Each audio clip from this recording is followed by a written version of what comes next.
माझे नाव पंखुडी प्रदीप पवार आहे. मी इयत्ता 5वीत शिकत आहे.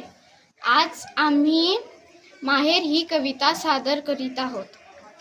Okay, 1 2 3 start. चला.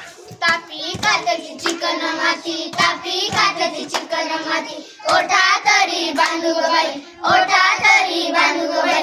असा ओठा चांगला तर, असा ओठा चांगला तर, जात तरी मांडू ग बाई, जात तरी मांडू ग बाई. असं जात चांगलं तर, असं जात चांगलं तर, सोजी तरी दळू ग बाई, सोजी तरी दळू ग बाई. अशी सोजी चांगली तर, अशी सोजी चांगली तर, लाडू तरी बांधू ग बाई, लाडू तरी बांधू ग बाई. असे लाडू चांगले तर, असे लाडू चांगले तर, शेलाच्या पदरीला बांधू ग बाई, शेलाच्या पदरीला बांधू ग बाई. असा शेला चांगला तर, असा